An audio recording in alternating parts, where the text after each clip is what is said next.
The auricles are small pouches that sit on top of the atrium. They increase the volume in the atriums and are able to increase the blood volume held in the atrium, and they also help the atrium push during contraction, push the blood into the ventricles. This is the coronary artery. This supplies oxygen-enriched blood to the heart, and there is a right and a left coronary artery. This is the superior vena cava. This returns deoxygenated blood into the heart, and it goes into the right atrium. And then this is the inferior vena cava. It also carries deoxygenated blood to the heart into the right atrium, but it comes from the lower body, which would be the abdomen, pelvis, and legs.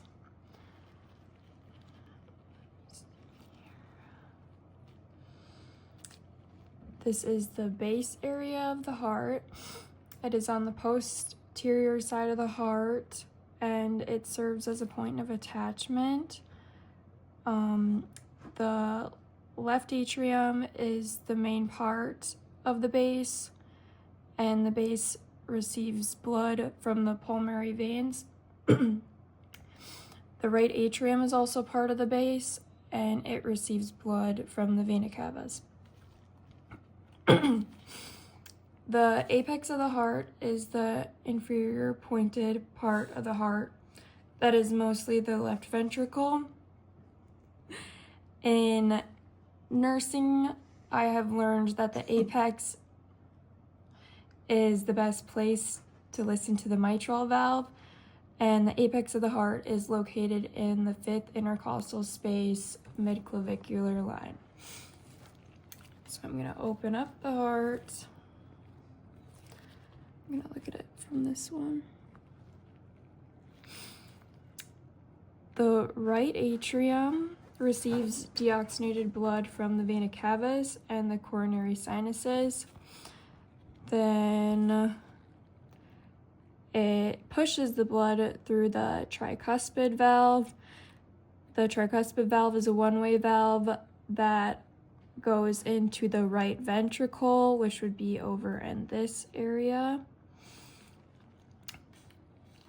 And then coordinate tendinize these. I can't see it on the tricuspid valve, but on the mitral, these are fibrous cords that connect to the heart valves and anchor it to the papillary muscle. This helps so the valves do not prolapse on contractions.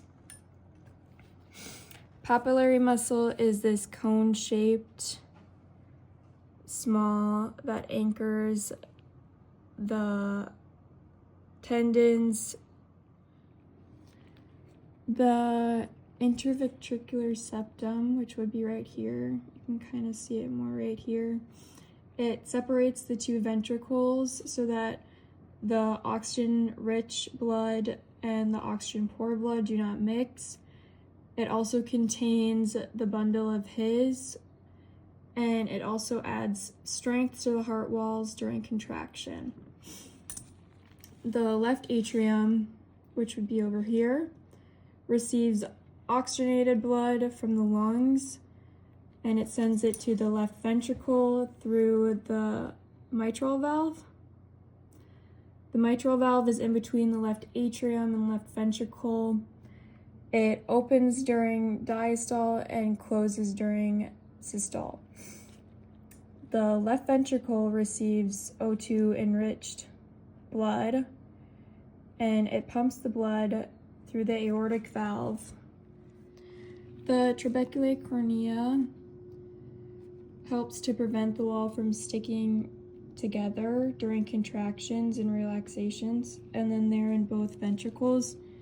Can't really see it in the right, but This is a good view of it in the left.